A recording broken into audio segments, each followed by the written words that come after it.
You're listening to Leadership Powered by Common Sense with your host, Doug Thorpe. Here's Doug.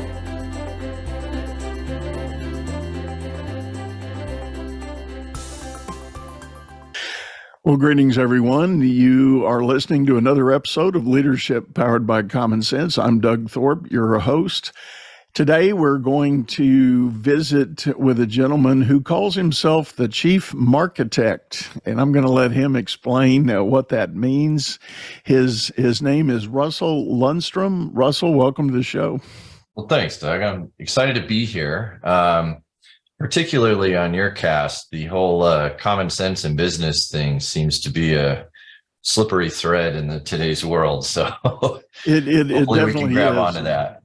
And that's why I've put my flag in the sand to help business owners, executives, and people who are in leadership strive to find a common sense answer for whatever the subject may be that they're dealing with. It's we've migrated into a world that everybody thinks complex is better, that if I can sound smart or pile on some details, it's a better product, it's a better service. And in the leadership arena, that's just not true. But yeah, I'm not sure it's true anywhere. Well, quite possibly, and that may be the subject of another show, but I will step off my soapbox and give you a chance. Give us a little bit of backstory. How did your journey get you to where you are right now? Well, my father was an immigrant from Europe, and he came to America because America was the only place in the world where you could come and make your dreams a reality. And so I was just raised with that mentality, and where going out and creating value for other people, to him was entrepreneurship. And that was just the mindset he instilled in us as children. And both my brothers and sister, they all work in their own businesses. I don't think any of us have really had many jobs outside of, little, cooking jobs or little things like that. So sometimes I wonder if he didn't infect us sometimes, because you got to be a little bit of a lunatic to want to start your own business. But that's what I live for. Kind of like what you said. I look around our world today, and everything of value, even like my coffee cup here or my phone, was created by some person who has a dream and a vision and the courage to pursue it and make it a reality. And so that's who I work for, is the entrepreneur. But that's just been my whole life. I've started many, many different businesses, been quite lucky in a few, and have lots of pioneering arrows in my back. So yeah, that's kind of how I got here. So talk a little more about the specific platform and program that you offer now to the world. Yeah, so let's talk about this idea of the Marchitect, because that's really my mission today, is to kind of get this out there.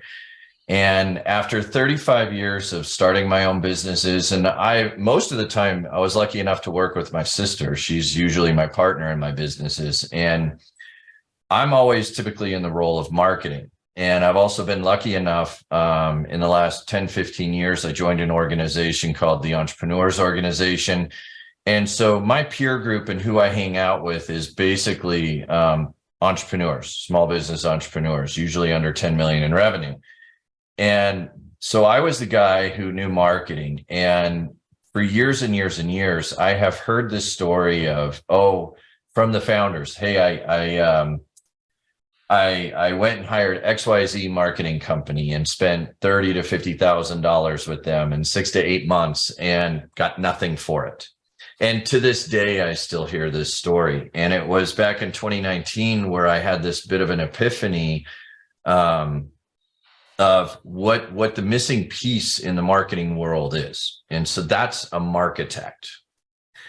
And I don't know, I'm sure you've talked to enough business owners. I mean, marketing engagements unfortunately end a lot of times in disappointment. And so that's what we're trying to solve here. Yeah. The classic phrase that I always go back to, I don't know who was attributed with quoting it the first time, but classic phrase was the owner says, I know that 50% of my marketing budget is wasted. I just don't know which 50%. Yeah. Right. And that's a shame, because if you look at a small business that's on the precipice of success, that 50% could make or break them.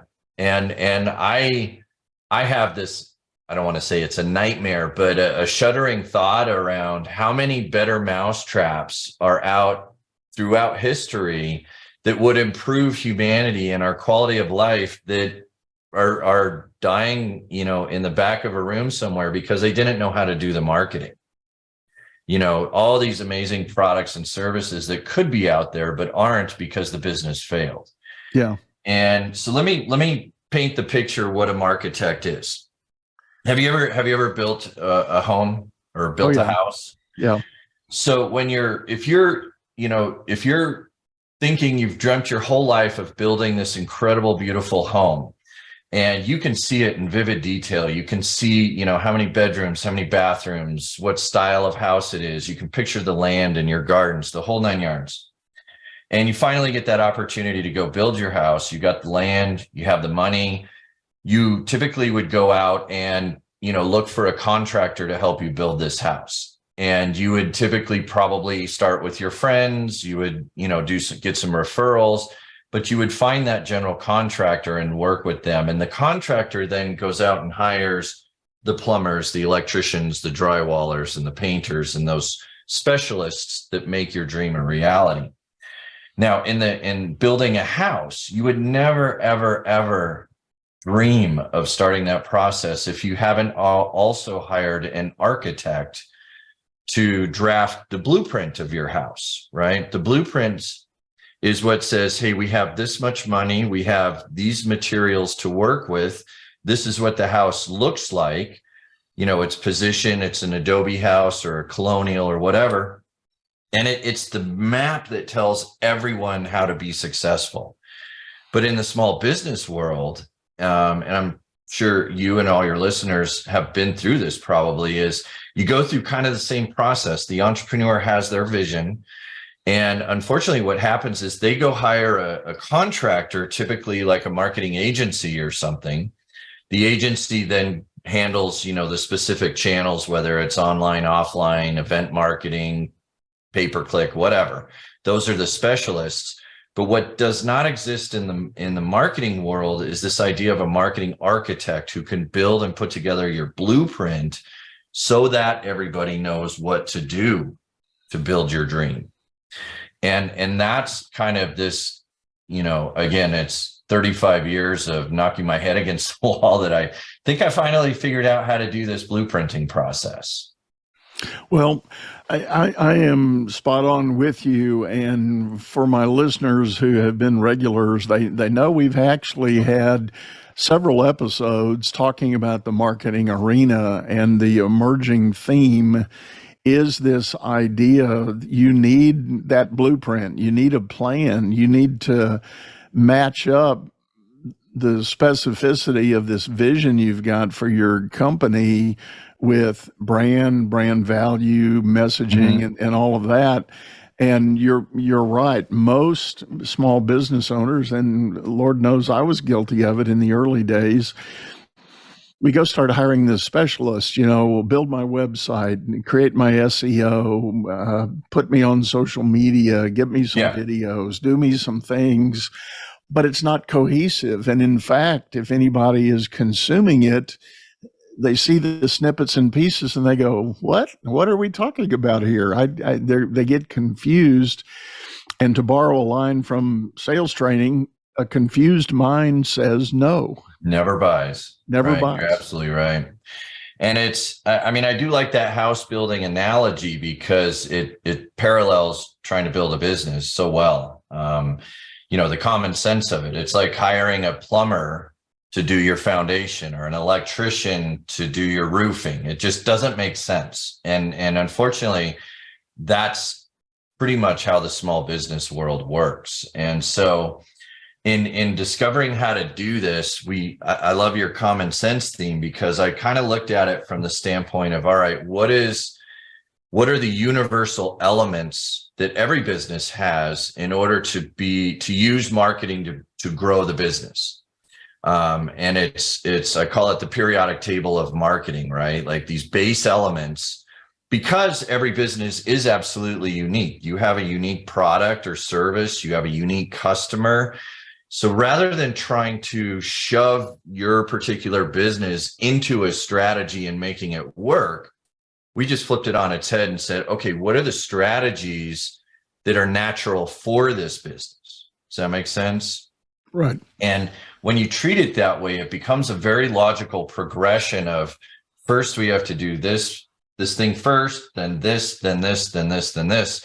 And then it gives the founder, the leader of the company, the ability to make some decisions regarding these limited resources and where are you going to deploy them in order to achieve your objective, vision, or goals. Right. Well, when you start working with a brand new client, what's the approximate timeline for shaping up and putting one of these blueprints together? Again, it's reverse engineered out of the business, so it really depends on the complexity of the business. But what's great about the process is that it works for we've done this with large global brands like Rich Dad Poor Dad, all the way down to like my local barbershop. We did it with them. And so what it is you're kind of using these natural elements, but the first, and so the length of time varies. It's like with Rich Dad Poor Dad, it was almost a year-long engagement, whereas the barbershop, was 2-3 weeks. But the biggest part of this is sometimes just getting that vision and the objectives down on paper, right? That's how many times do you hear a business owner say, well, about an employee or a vendor or something, like they just don't get it. They just don't see it. And that's usually a miscommunication around the vision and the objective of what you're doing. Yeah. And I think ironically, that's often hard for business owners, founder creators to put together. They inevitably have a vision of what they think they want to be about, but they've not done the work to really flesh it out into a statement of value. Here's the value I'm creating in the world. And yes, it may be very specific and very unique for somebody, but okay, what's special about it and what's different? And yeah, I know in a lot of the work I've done trying to be an advisor for small businesses, they really get hung up on creating the specificity of the client they want to serve. Great transition into how do we actually do this, right? So, so we specialize in working usually with businesses that are under 5 million in revenue. They're large enough, they have some resources to work with, but they're not so large that things have gotten so complex and the team members are so vast that it's hard to get things done. But when we start, we typically will start with, what does success look like? What's the 12-month objective here? Are we talking about just growing a single product or single product line? Are we talking about, whether it's, and I try to break things down into the elemental components. So you have a B2B business is going to be a different marketing plan than a B2C business, just by the nature of the business, right? And it's usually dictated by transactional volume. But we work with the easiest way to illustrate this is by saying, we have a new B2B product or service. What does a 7-figure or $1 million marketing plan looks like? And so you can begin that by saying, okay, well, $1 million is $83,333 a month.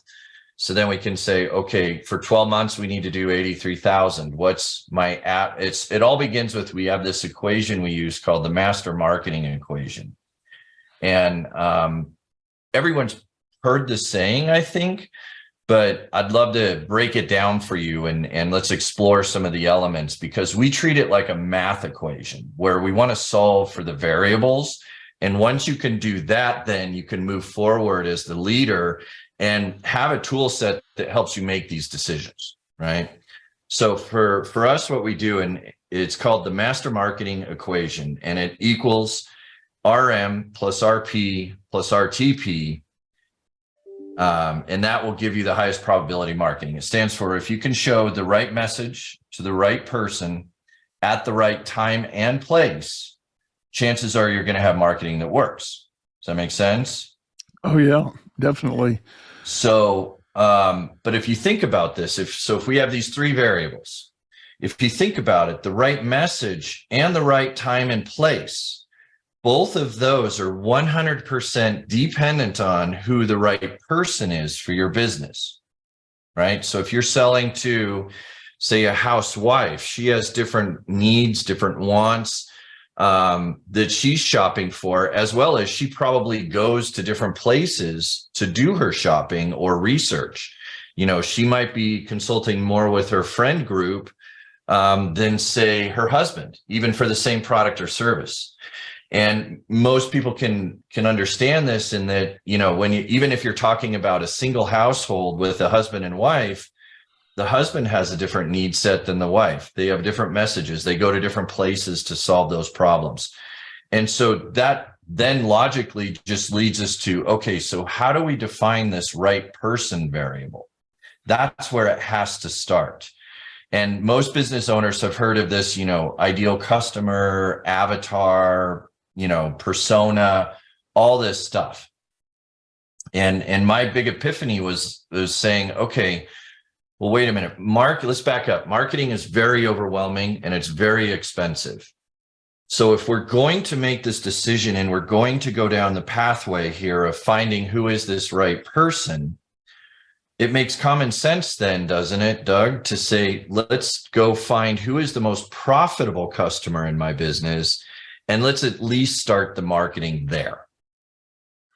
Because then we can come in and say, all right, at least if we're able to be successful in our marketing, we're at least getting our most profitable customer.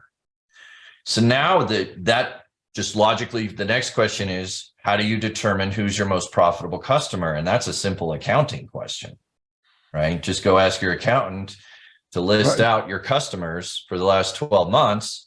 And let's peg that group. Every business has this 80-20 principle. And let's peg that 20% that drives the 80% of your profits as your ideal customer. Right. Now we have a logical, numbers-based, objective decision point in which to say, all right, this is the persona that we're going after. Now, what do we need to do? What is the message that persona needs to hear from you in order to entertain the idea of doing business with you? Right. And it's ironic. I have dealt with a number of small businesses where the vision is fairly clear of what they want to do, but they've not really done enough on who they want to do it for. Right. And even your analogy about home building, I happen to have had several home builder, remodeler type clients. I come from a real estate banking background, so there's a natural gravitation and connection with those guys. But often when I talk to them, they're not really ever thinking about their end buyer, their consumer that's going to be contracting for the remodeling or buying a custom home. They're more focused on the product they're delivering and the fixtures and the finishes and the technology that might be available. And in every case, I've challenged them to say, whoa, you know, that is your how, but, you know, who is the who that you're trying to serve? Have you ever even begun to think about that? Yeah. And the answer has always been, no, not really. And it's like, well, how in the world are you even defining the amenities that you're putting into these projects if you only are looking in hindsight at who your ultimate buyers were. Yeah, and I think that's a really good point too. A lot of entrepreneurs really have this mindset of when you ask them, well, who is your customer? And, we're ambitious people. So everybody's a customer, always. And like you said, when you're trying to sell to everybody, you're selling to nobody. And, on that note, I have a really great example that can illustrate this for you. So we worked with a small business broker here in town. So they specialized in selling small businesses. Again, under 5 million usually. So we're talking your local, the garages, your laundromats, your strip mall stores, things like that. And they were very successful to begin with, but they had a sales team of about 12 representatives who were literally going out and knocking on doors. And while that works, it's terribly inefficient. And so what we did with them is we came in, that first step is we said, well, who is your ideal customer? And so we printed out all the deals they had done over the prior 12 months, organized and sorted them by profit, not revenue. Revenue is just a vanity number, but profit, where were they actually making their money? And once we did that, and we did the 80-20, and in their case, it was actually closer to 90-10, 90% of their profits came out of one specific group of businesses that they could sell to, which was the home services industry. Roofers, painters, window installation companies, things like that. Well, once we had that realization and we could see that, now we could go in and create, I love just being able to create a list, right? For their salespeople. We could say, give me a list of all the top 50 roofing companies in town and the top 50 window companies and on and on and on. Even better though, if you think about the other side, who is the buyer? So if you're, Doug, let's say you have a roofing company and you've been in business 20 years and now it's time to sell your business and retire, and you're looking for a business broker, and you go to broker A and you go to their website, and of course they all say the same thing. Oh, we're the best. We're going to get you the most money, the quickest sale. Real estate's the same thing, right? A says that, B says, oh, we're the best. We get you the most money. We blah, blah, blah, same message. And then they come to my friend's business that says, hey, we specialize in home services businesses. We understand your business. We understand where to drive the value. We understand what your goals are. And not only that, but we have a vast pool of buyers looking to buy your business. Now, from a marketing standpoint, who would you choose to sell your business? Right? It's the specialist in that business. That's a no-brainer. And so now, as a result of this, their sales team were highly focused. And I think the last time I spoke with them, they're probably one of the largest business brokers in all of the United States now. They've expanded out of the state, and they've just done incredible things. But it's that specificity that gave them the next level to really move in and dial in where they were going. Yeah. And I think from the founder owner's mindset shift challenge is the idea that if I niche down is the popular way of describing it, I'm going to lose a lot of opportunity. I'm going to lose all these, hundreds, if not thousands of potential prospects. And the irony is that's fundamentally not true. Right. And it does come back to, if you're selling to everybody, you sell to nobody. Well, yeah. And in the marketing world, again, we live in an age where not only do we have a somewhat infinite choice in marketing opportunities, right? There's so many different channels, both online and offline. And it's even sometimes hard to describe what is marketing. I mean, it's everything from your website to your business card to, even if you wear uniforms, your employees, your customer service is a marketing department, actually, right? So you want to come in and be able to say, again, I've got this pool of limited resources. Where do I deploy it? And if you're trying to sell to everyone, this is why I love working with smaller, younger businesses, because the time factor is the one that is rarely considered. Everyone looks at the dollars, but not all marketing strategies are created equal. So if I'm a young business and cash flow is what's going to keep me in the business, maybe SEO isn't the best strategy for my business because I need customers today. And SEO is a long game. It's at least 6 to 7 months before you start seeing any returns. And so that might not be the best choice for my business. I need to get something where I can get marketing out and actually get a marketing qualified lead today, right? So I can be in business tomorrow. And it's not about that's not that I have a bugaboo with it. I just don't think they're always appropriate. Social media, that too is a long game. You got to build up your following. You got to have proper call to action. And then you can run the probabilities of, your numbers of people opting in and what's your offer in the social media channels. And so we're working on a map now. I wish I had it done for you today, but where you could grade different marketing strategies by how complex they are and what is the length of time it takes for someone to make that buying decision. We want to go find, when we work with clients, we want to go find customers who are ready to write a check today.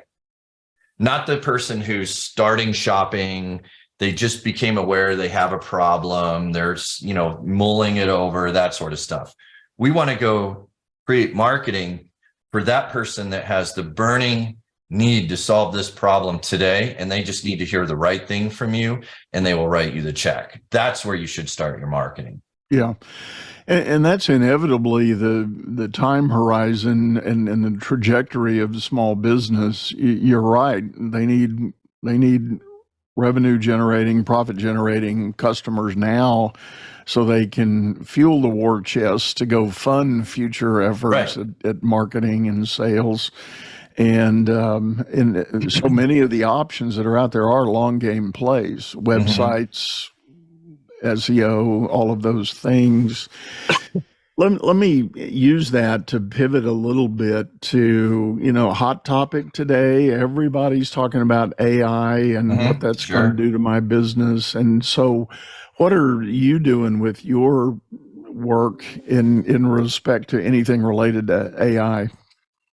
So, yeah, of course, that is the subject right now is AI, right? It's driving everything. And to me, it is astounding to see what those tools can do. But again, they are just tools in your toolbox. They are not going to solve your business. And I see a lot of these posts these days of particularly around the world of content. And I like taking things to the extreme to illustrate, the point is I was, you see, AI generated my marketing plan. And to me, that's insane. That's like saying, okay, I found some smart kid on the street to go and I gave him, the fate of my entire business rests on a computer. That's to me, doesn't make any sense. And same with content. And I look at it through the eyes of, say, Google, right? Google is the search engine. And Google's job is when you go to Google and type in something, their job is to give you the best response or answer they can. Well, if everyone's using AI right now to go out and say, hey, I just wrote 50,000 blog posts in 15 minutes using AI, you've just made Google's job infinitely more difficult, right?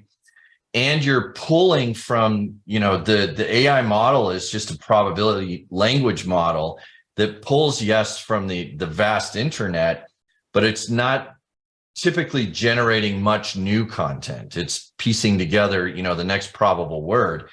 And so content for content's sake isn't necessarily a good thing. So yeah, AI is an amazing tool, but it is just a tool. If you haven't done it falls into place in that master marketing equation. AI is not going to tell you who your ideal customer is. AI is not going to tell you who's the most profitable customer for your business. AI comes into play when you're going to start creating creative messages. You still have to go do your customer research and talk with your customers and say, hey, what is the actual problem we're trying to solve here? And does my product or service match up to that? And then I can go use AI to get creative on the writing and the copy and all that stuff in order to solve that. Yeah. But if you're using AI to determine who is your customer and just assuming, that's one of my goals, is I want to take the speculation out of marketing. If you're just throwing stuff against the wall and hoping it works, and all AI in my eyes does is enable that to happen faster and at greater volume.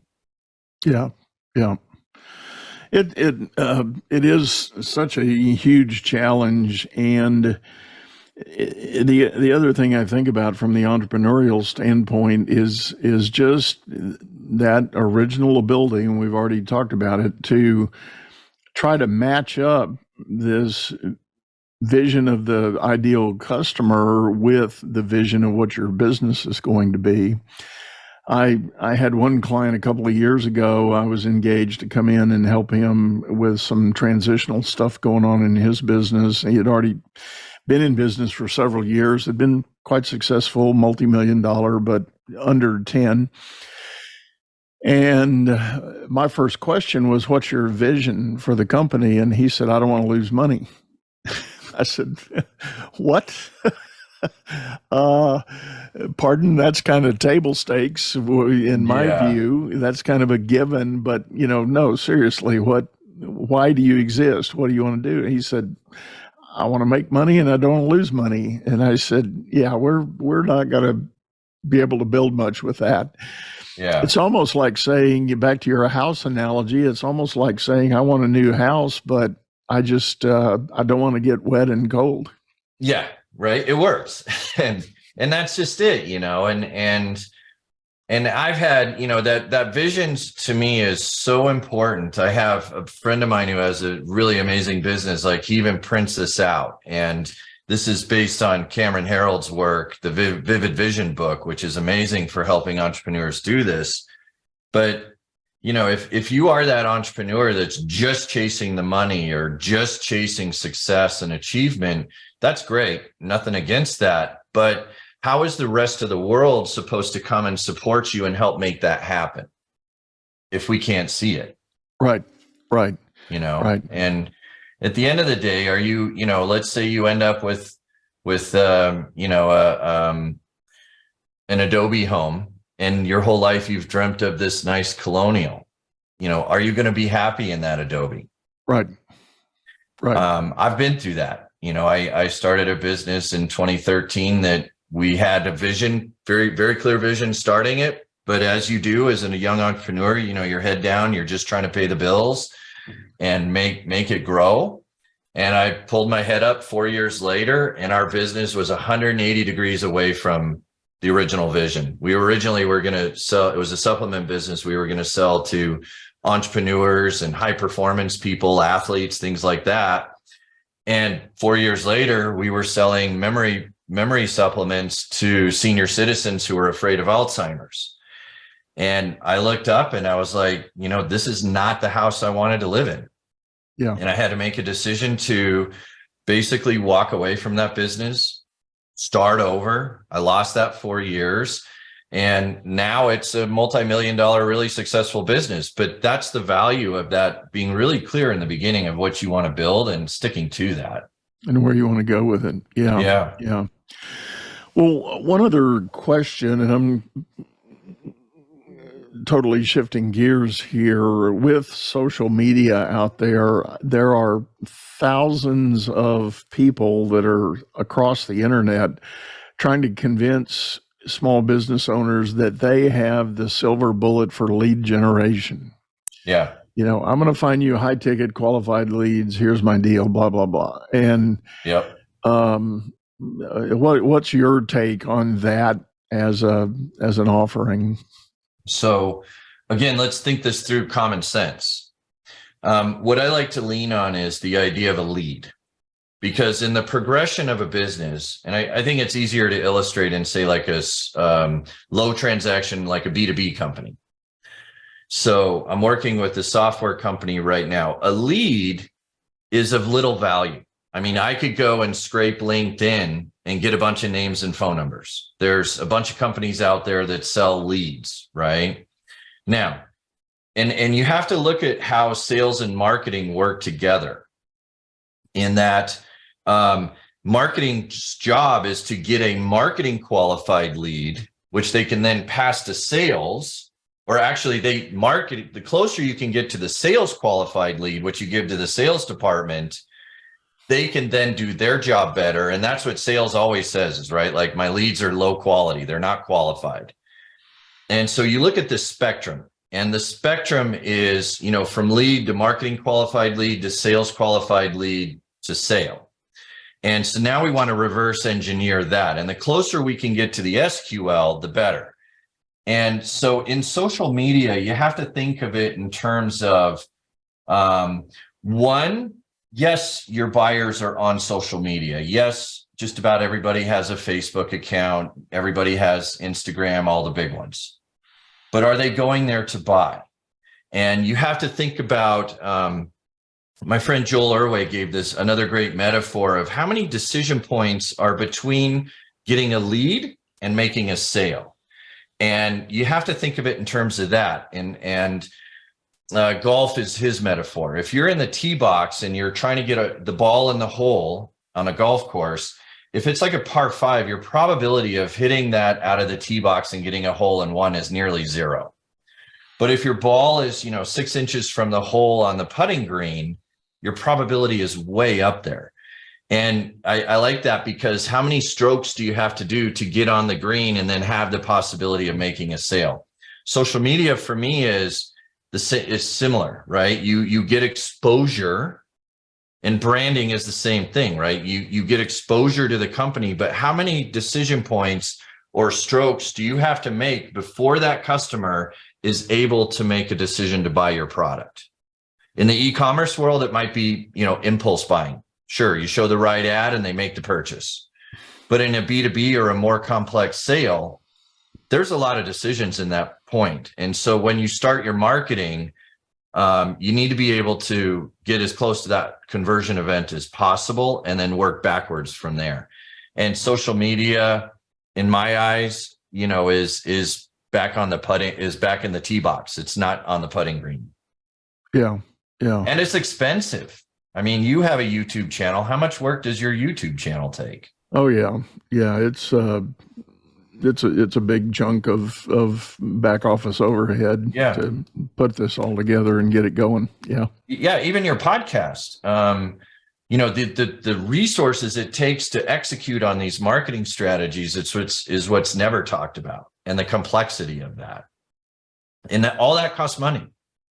And so we want to, our primary aim is to come in and stop the waste in marketing first.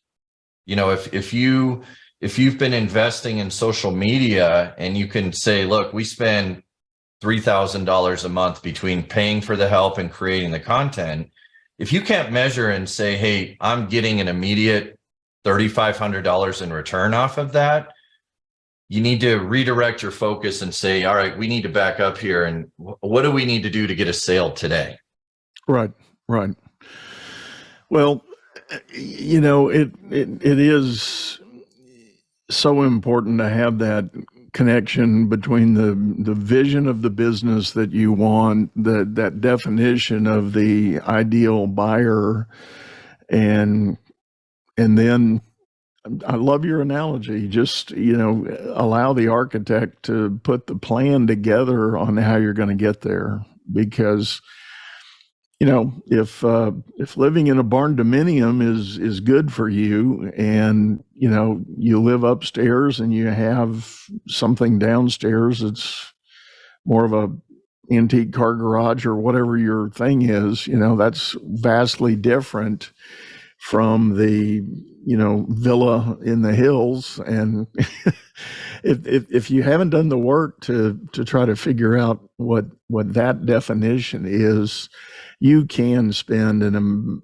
inordinate amount of time, money, and effort to put a message out there that's really not going to land anywhere. Yeah, and that is heartbreaking. I have done that so many times. You go into the new marketing campaign, or you hire that new marketing agency or whoever, whatever the situation is, and you can see it. You're like, oh, this is the thing that's finally going to work. But if you haven't done that homework in the beginning, if you haven't done the hard part, which is really understanding who is the person you're selling to, what is the message they need to hear from you in order to buy from you, and where do you show that message? What are those appropriate channels? If you haven't done that hard work, you might get lucky. Everyone gets lucky. There's a big factor of luck in most businesses.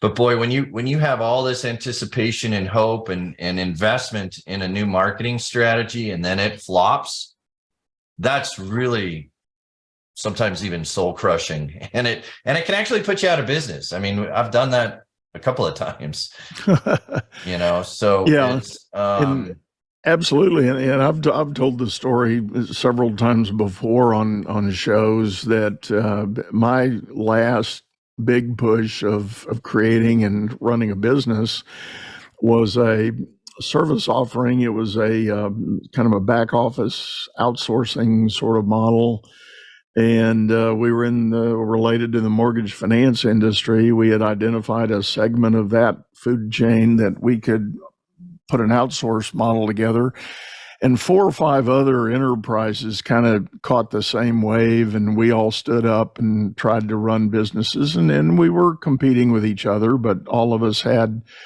moderate degrees of success. But then the crash of '08 happened, which blew up the mortgage industry temporarily, and all of the 5 of us that were in that business went under during that time.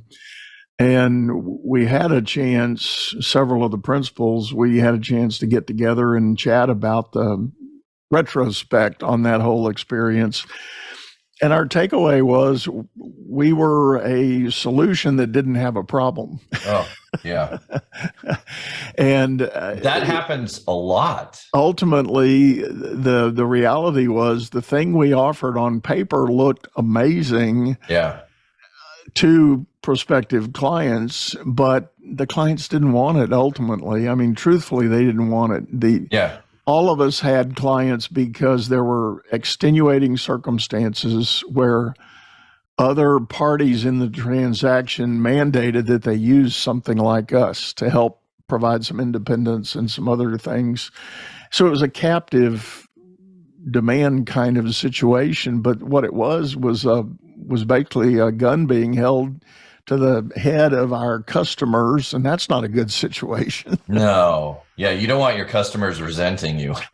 we weren't holding the gun, other parties were, but but still, it's like it's a forced buy, right? We were guilty by association, and so we were persona non grata at most meetings. Yeah. And I have another story that's the same thing, and I see that a lot in the SaaS space, because creating a piece of software, sometimes you are creating a solution to a problem that doesn't exist, and it's so important. And this comes back to the power of that master marketing equation: the right message to the right person at the right time and place. We're talking about the messaging here. We worked with a software company that was in the small banking sector. So banks that had assets under 10 billion. So like credit unions and these small local banks. And believe it or not, this was a few years ago, but what they had was a piece of connector software for cybersecurity. So it was amazing. I didn't know this, but a lot of banks were still using like spreadsheets and really insecure things for managing, user access, passwords and things like that. And so the obvious connection is, well, yeah, of course, cybersecurity and banking, those go hand in hand. Super obvious. And so that's the path that they had gone down with all their marketing, was all about cybersecurity. Well, we went and took and started doing our research process of actually talking to the customers. And after having about 10 of these conversations, it was really odd that at about the 25th minute in the conversation, because I try to keep them at 30 minutes, all of them came back. We talked about the really obvious cybersecurity stuff, but then they came back and said, you know what the real problem is, what the real headache is? we get audited for FDIC insurance every year.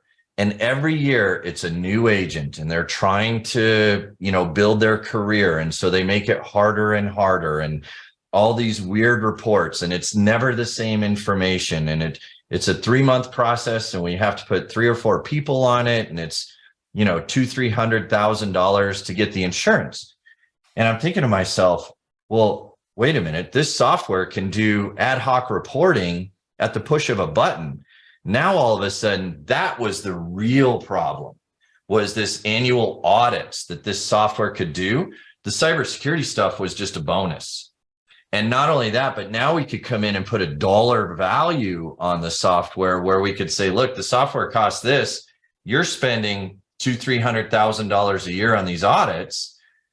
The software can save you that right out of the gate, in addition to all the cybersecurity and everything else. Right. And they never would have known that if they hadn't have done these conversations. Yeah. Fascinating. Well, Russell, I think we're about up on time here. Tell everybody how they can best get a hold of you if they want to know more. Well, so we're at the marketingplanformula.com. And what I would invite all business owners or marketers or whoever's listening is we have this thing we call the single sheet marketing plan or the $1 million marketing plan. And you can download it at our site. We created a specific link for your audience, marketingplanformula.com/common sense. And the idea is download this. It's a 1-page plan and it's meant to be a challenge. Most founders will get through and you'll get pieces of it, but it's rare. If you have the whole thing, you've got a great business. But the idea is download it. It'll show you where you're missing and where your gaps are in your marketing. And then we'll offer your customer or anyone listening, we'll offer a complimentary review of that plan and try and help you fill it in. Nice. But that's probably the best place to start, and or our YouTube channel, just at Marketing Plan Formula. We try to put as much out there because it's, again, my mission is to help small businesses become more successful in a very selfish way. It improves all of our lives, right? And so that's really my reason for being. Yeah, well, thank you for that, Russell. And folks, as always, we'll have those links in the show notes. So please, click down below, whatever you're using right now, whether it's your streaming service or whether you're watching us on our YouTube channel. Same name, Leadership Powered by Common Sense. And Russell, thank you. This has been good. Really appreciate you sitting in. Well, I appreciate it too, Doug. If we can ever help anyone, just let us know. And I appreciate the opportunity. Yeah, you bet. Well, folks, with that, we're going to put a bow on it, sign off, and say goodbye. But I want to thank you for taking some valuable time out of your day to participate and listen in here. We hope it was helpful. And if you've got ideas or suggestions for other topic stories or guests we can have, let me know. Just use any of the links that are available on all of my social media. Drop me a line, give us a tag, and we'll be in touch. So with that, we're going to say goodbye. Take care. You've been listening to Leadership Powered by Common Sense, hosted by Doug Thorpe. If you would like to know more about the coaching and advisory services he provides, visit dougthorpe.com.